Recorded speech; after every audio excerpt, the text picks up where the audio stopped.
Now, we spoke with House Majority Whip Kevin McCarthy earlier tonight. Congressman, nice to see you, sir. Thanks for having me. Okay, where are we on the Republican bills related jobs? Well, we've got our whole American job creators. And the interesting part on this ticket is these are all the bills that have passed the House but are sitting in the Senate. Currently there's 18. They continue to grow.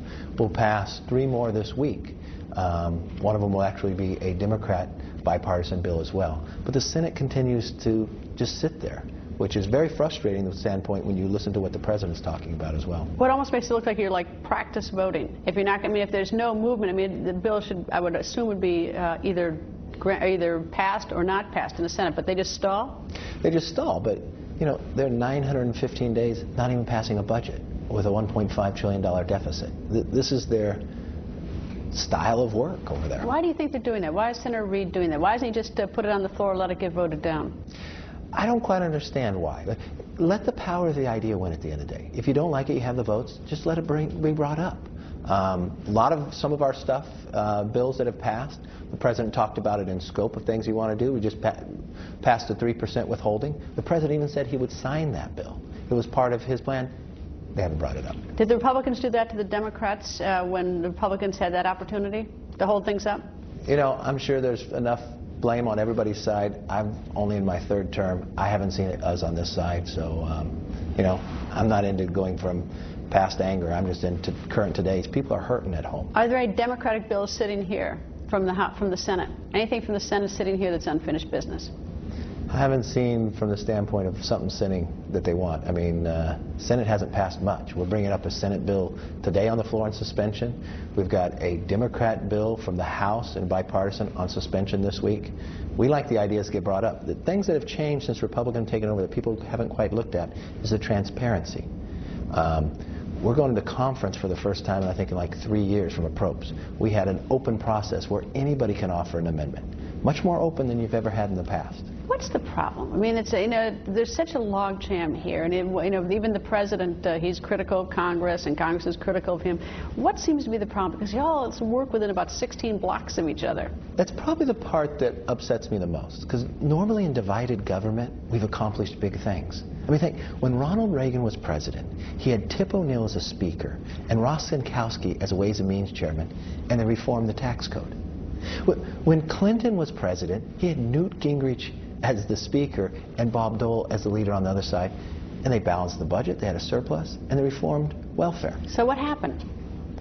I have found, since the day we came, I got a picture on the wall here of the president inviting him to our conference when we're in the minority. I just haven't found the engagement. I mean, when we first got elected in the majority, the Speaker Boehner, Leader Cantor, and I went down and had lunch with the president. We laid out, let's not demonize each other. Let's have ideas up. Let's try to move forward. We produced a budget that talked about entitlement reform, energy policy, tax policy. And the president said, that's all good. Let's do that together. And the next thing we know, he invites Paul Ryan down and criticizes, try to demonize. I think the politics of it has gotten caught up into his mind instead of trying to find the answer. We see a lot of politics over in the public domain because that's sort of the nature of the beast, where politicians will talk about each other in the public domain. But when you sit privately with the president, what's the conversation like? Are you able to come to any sort of agreement on things and any sort of common ground? The toughest part, you never get to an agreement with him, which we would like to get to, because you've got to be able to move forward.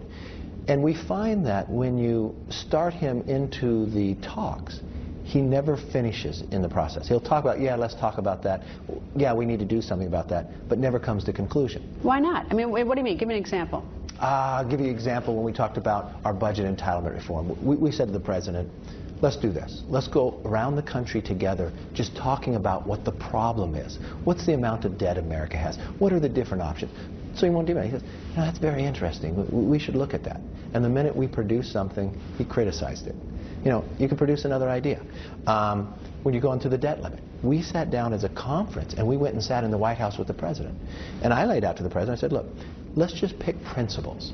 Let's pick principles to start the negotiation, okay?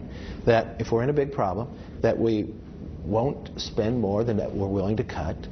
We'll look at from that we'll create a jobs plan that's actually going to work. We'll look at ways that we can reform entitlements. He wouldn't even agree to the process of where we're going in principle. So it gets very tough. But why? I think only one person can answer that question. But what's, I mean, if he were sitting here and it's not you that was interviewing, what would he be saying about you? Well, I've listened to a lot what he said about Congress, and sometimes I don't think it's quite true. But I think there's enough pain and angst to go around that, yeah, things don't get produced as much, so come down and find the answer. But how come we can't all, like, just call each other and, like, you know, just get in the same room? I mean, it's a little sort of baffling, like, because there is common ground, right? There's Yes. some place common ground. There's a lot of common ground. So it seems like at least we should identify ground and move quickly forward on that, right? Yes. Okay. So why doesn't that happen?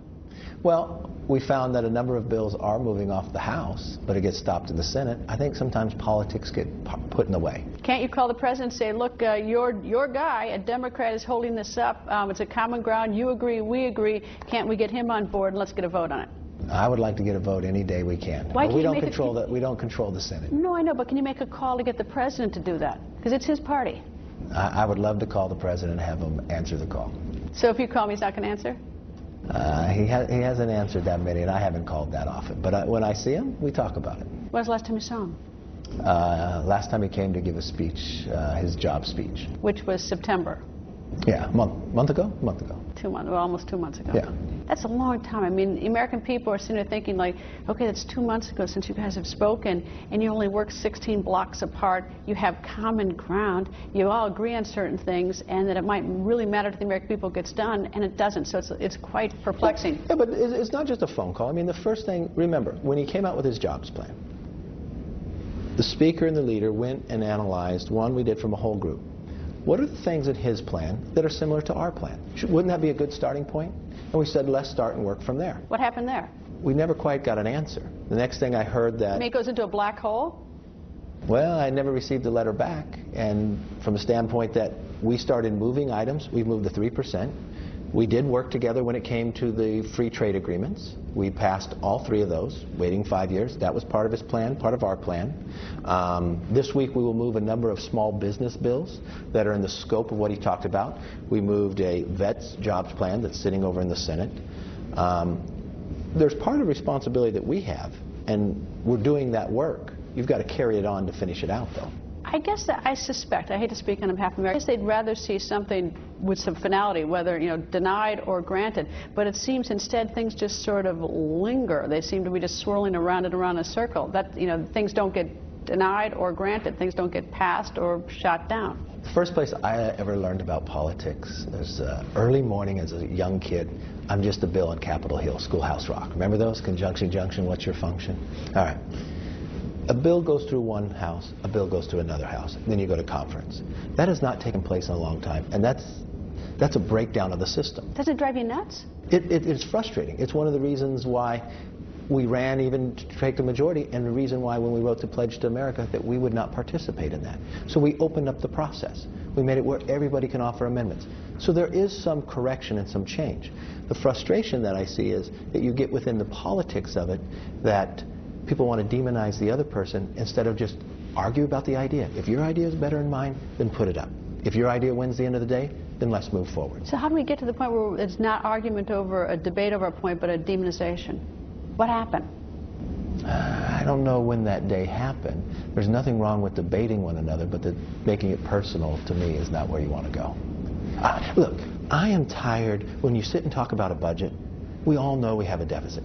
Well, I'm tired of the tricks we make with it, the gimmicks that go forward, the false lies they make in it. Let's just put it straight out there and make people make a decision.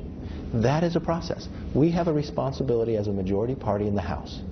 We produced a budget in less than 5 months of being in the majority. Our counterparts have not produced one in 915 days. And you say, why does that happen? Well, our system is created that one side has to produce something and somebody else. Well, if the other side does not produce it, it breaks the system down. Now, you can put blame on all houses, but that's not really the case. If one side is producing it, that's the way the system will work. Then you're supposed to come together and go to the other side. If that is breaking down, the focus has to be there. What's the correction needed on the Senate side? Congressman, thanks, sir. Thanks for having me. And straight ahead, did you see what happened?